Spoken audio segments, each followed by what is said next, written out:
안녕하십니까. 오늘 또 제가 굉장히 모시기 어려운 오늘 또 모셔봤는데, 저희가 전문가 중에 또 전문가라고 불리는 국제조세 전문가님을 한번 모셔봤습니다. 저도 평소에 이 국제조세 관련해서 굉장히 궁금한 게 많아가지고 오늘 여쭤보고 싶은 게 또 굉장히 많이 있는데 한번 여쭤보도록 하겠습니다. 잘 부탁드립니다. 네. 간략하게 자기소개 한번 부탁드립니다. 네, 안녕하세요. 저는 삼도회계법인에서 근무하는 어믹준 회계사라고 하고요. 저는 3일에서 커리어를 시작해서 처음에 이제 감사 업무 조금 하다가 이제 바로 텍스팀으로 이제 트랜스퍼해서 계속 국제조세팀에서 근무를 하다가 이제 삼도회계법인에서 새로운 회계사 생활을 이제 시작하고 있습니다. 저는 주로 국제조세뿐만 아니라 이제 법인세, 부가세 쪽도 다 하고 있고요. 아무래도 이제 외국계 클라이언트를 좀 다루다 보니까 국제조세도 좀 비중 있게 다루고 있습니다. 영어 클라이언트시면은 영어를 조금 잘 하시는 편이시나요? 영어는 항상 잘하고 싶은데 그렇게 잘하지는 못하고요. 그래도 아주 기초적인 비즈니스 영어는 할 수 있으니까 그래도 괜찮은 것 같습니다. 국제조세를 이렇게 전문으로 하고 계시다고 알고 있는데, 네. 국제조세 업무 분야에는 좀 어떤 것들이 있을까요? 일반적으로 국제조세라고 한다면 크게 이제 세 가지로 나누어지는데요. 이제 첫 번째는 외국계 기업이 한국으로 들어왔을 때 자문을 해주는 걸 이제 인바운드 분야라고 하고요. 그 다음은 반대로 이제 한국 기업이 외국으로 진출했을 때 이제 이때를 아웃바운드 팀이라고 하고요. 나머지는 이제 흔히 잘 아시는 이제 이전가격 팀이라고 하죠. 이제 그 TP팀이 있습니다. 이렇게 크게 세 가지로 주로 구성되어 있습니다. 그 세 가지 업무를 다 하시는 건가요?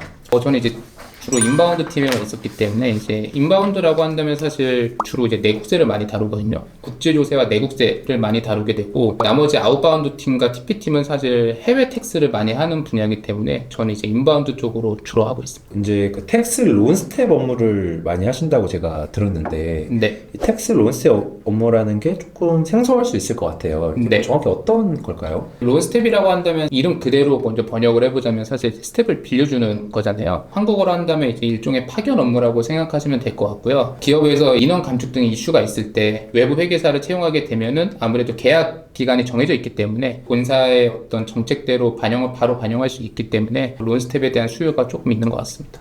이게 굉장히 사실 되게 생소한 업무인데, 어떤 계기로 현재의 직무를 맡게 되셨을까요? 3일에서 근무했을 때 처음 론스텝 업무가 의뢰가 왔어요. 사실 그 회계법인에 있을 때는 많은 회계사들이 론스텝 업무에 많은 부담을 좀 느끼거든요. 왜냐면은 그 회계법인 안에서는 회계사로서 커리어를 많이 쌓고 싶은 욕심이 있을 텐데, 커리어를 쌓으려면 사실 여러 가지 클라이언트의 다양한 업무를 체험을 해봐야 본인이 시니어 매니저나 디렉터가 됐을 때 이제 스텝들을 이끌어서 갈 수 있는데, 론스텝 업무를 하게 되면은 주 3회, 주 5회 이런 식으로 이제 계약이 이루어지거든요. 그러면 대부분의 시간을 한 클라이언트에 할애를 해야 되기 때문에 다른 고객사들을 신경 쓰기가 되게 어려워요. 거기 거의 상주를 하나요? 3일 상주는 사실 고객이 원하면 하고, 고객이 원하지 않으면 사실 상주를 안 하는 경우도 많습니다. 주당 20시간, 주당 24시간 이런 형태로 계약이 이루어지고요. 몇 시부터 몇 시 이렇게 굳이 정해놓진 않지만 주로 피크 시간이라고 하잖아요. 주요 업무 시간에는 좀 연락이 많이 돼야 되겠죠.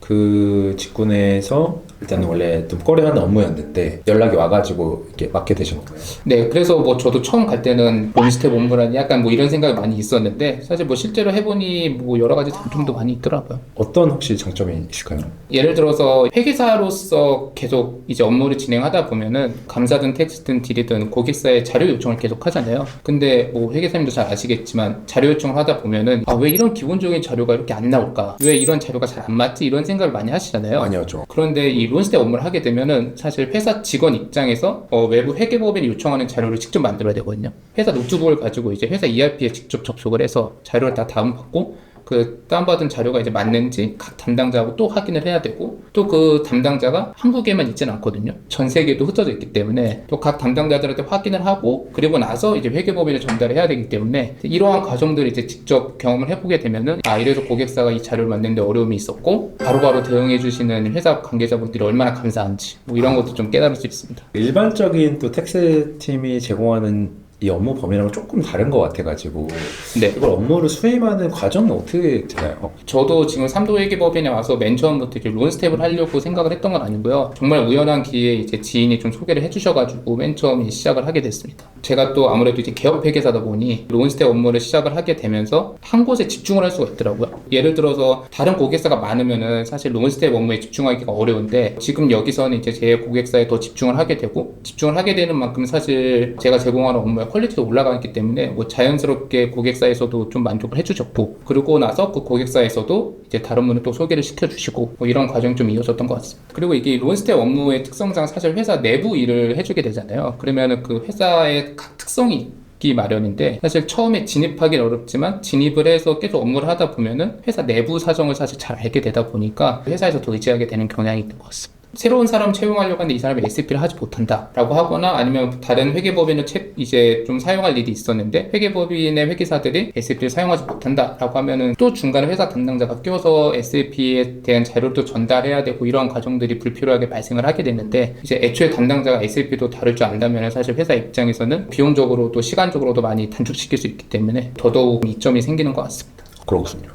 네. 그리고 뭐 특이하게 좀 수임한 경험이 있으시다고. 론스텝 업무를 이제 수행을 하게 됐는데, 이제 그 회사에서 거기도 이제 외국계다 보니 특정 사업부를 이제 다른 회사에 매각을 했어요. 그래서 한국에서도 사업부가 여러 개 있었는데 하나의 사업부를 이제 다른 회사에 매각을 했는데, 그 매각하고 나서 한 6개월 정도 있다가 매수한 회사에서 이제 연락이 왔어요. 아무래도 M&A를 하게 되면 그 기존의 회사 시스템을 그대로 사용하게 되거든요. 새로운 회사의 시스템을 입히는 과정은 사실 2, 3년이 걸려요. 왜냐면은 같은 SAP를 쓴다고 해도 SAP 시스템이 완전히 다르기 때문에 처음에는 기존 회사 프로세스를 그대로 가야 되는데, 그 매수한 회사에서 텍스 담당자를 새로 채용을 하셨는데 그분께서 뭐 여러 가지 조금 제약이 있다 보니 이제 반대로 저한테 이제 업무 의뢰가 들어왔더라고요. 그 외국 그 텍스 프로비전 업무가 일반적인 뭐 이연법인세랑 좀 비슷하지만 그런 외국계 이런 텍스 업무가 더 복잡하다고 전 들었는데, 혹시 네. 특정 이유가 있나요? 저희가 일반적으로 이제 텍스 프로비전 업무라고 하면은 주로 회사 요청하는 뭐 월별이라든지 분기, 반기별로 쉽게 얘기해서 법인세 세무 조정을 해주는 업무거든요. 그래서 법인세 세무 조정을 약식으로 해주고, 그거에 대해서 저희가 이제 일시적 차이, 영구적 차이에 따라서 이연법인세 자산을 잡잖아요. 근데 이제 외국계 같은 경우에는 재무제표가 두 개가 있어요. 예를 들어서 이제 어떤 미국계 자회사가 한국에 있다라고 가정을 해보면, 그 회사는 이제 시스템에 들어가면 유갭 기준의 재무제표가 하나 있고요. 그리고 K갭 기준의 재무제표가 이제 또 하나 있습니다. 그러면은 그 유갭과 K갭의 차이를 이제 좀 분석을 해줘야 되는데요. 그 갭 차이도 영구적 차이와 일시적 차이로 다 구분을 해줘야 돼요. 그래서 그거를 구분을 한 다음에 각 금액에 대해서 이제 이연법인세를 또 구해서 최종적으로 이연법인세는 갭 차이와 일반적인 세무조정, 그 두 가지 합한 금액이 이제 반영이 되게 됩니다. 아까 저희가 영어 얘기가 조금 나왔는데, 네. 이 외국이랑 결국에는 이제 외국계 기업이기 때문에 본사든지 아니면 네. 다른 나라에 있는 분들이랑 좀 커뮤니케이션을 계속 해야 되잖아요. 뭐 리포트도 네. 해야 될 거고 중간중간 커뮤니케이션도 해야 되는데, 네. 그런 혹시 과정들이 어떻게 되나요? 론스텝 업무의 특성상 사실 계속해서 회사 커뮤니케이션을 해줘야 되기 때문에 일반적으로는 회사 메신저 아이디를 발급을 해주거든요. 그래서 제가 회사 이메일 계정도 있고, 그 이메일 계정 토대로 제 고객사는 주로 그 마이크로소프트 팀즈를 사용하고 있는데, 이제 팀즈 아이디가 있기 때문에 지속적으로 연락을 해요. 지금 현재 수행하고 있는 론스텝 회사의 제 직속 보스는 중국에 있는데, 그 담당자하고는 사실 뭐 하루에도 계속 몇 번씩 이제 주고받고, 그 위에 이제 그 글로벌 텍스팅 본사죠. 최종 본사하고는 주기적으로 뭐 한 달에 한 번, 2주에 한 번씩 이제 미팅을 하고 있습니다. 이 국제조세 관련해가지고 최신 사실 이게 여러 나라가 이렇게 관련이 있다 보니까 좀 약간 변화가 되게 좀 있을 것 같아요. 우리나라 변화, 뭐 우리나라 변화도 있을 거고, 좀 그런 변화들이 좀 있을까요? 사실 뭐 요즘 2024년 들어서 가장 트렌드라고 한다면 이제 글로벌 최저한세 도입이라고 할 수 있는데요. 저희 나라 같은 경우는 이제 법령이 이제 다 완료가 돼서 2024 회계년도부터 이제 적용이 되거든요. 그거를 이제 뭐 간단하게 말씀드리자면은, 모든 기업들이 이제 아무래도 해외 진출할 때 가장 큰 요소 중에 하나가 이제 얼마나 절세를 할 수 있느냐, 이 요소를 이제 많이 보게 되는데, 이게 단순히 절세를 넘어서 사실 각 정부 입장에서는 오히려 탈세 쪽으로 이제 보게 되는 거죠. 저희가 흔히 얘기하는 조세 피난처라든지 이런 식으로 이제 지배구조를 복잡하게 가져가서 세금을 내지 않으려고 하다 보니, 지금 이제 제정된 글로벌 최저한세는 각 어느 나라에 진출하는 것과 상관없이 너희는 이제 15%의 최저한세를 내야 된다라는 개념으로 보시면 될 것 같습니다. 그래서 그 15%라는 개념은 이제 그 최종 모회사에서 납부를 하게 되고요. 예시 자료를 한번 같이 보실까요? 이 표를 보시면은 좀 이해가 편한데, 이게 국세청에서 이번에 이제 예시 자료로 보내준 내용인데요. 보시면은 그 이제 최종 모기업 기업 A가 이제 비국에 자회사를 세운 거죠. 근데 이제 자회사에서는 이제 실효세율이 이제 10%가 나왔고, 이제 과세소득이 100이라고 가정을 해보면은 글로벌 최저한세율에 따라서 기업 A는 15%의 세율을 부담을 해야 되고요. 따라서 이 15%와 10%의 차이인 9%에 대해서 최종 모회사가 속해 있는 A국에 납부를 하게 됩니다. 이 제도가 도입되면 사실 기업 입장에서 영향이 굉장히 크다고 할 수 있는데요. 예를 들어서 이제 저희 나라 기업 입장에서는 이제 뭐 삼성전자라든지 뭐 현대자동차라든지 해외 진출을 많이 했는데, 최저한 종관세가 낮은, 즉 그 실효세율이 낮은 나라에 진출했어도 결과적으로 저희 나라에 15%만큼 세금을 납부를 해야 되기 때문에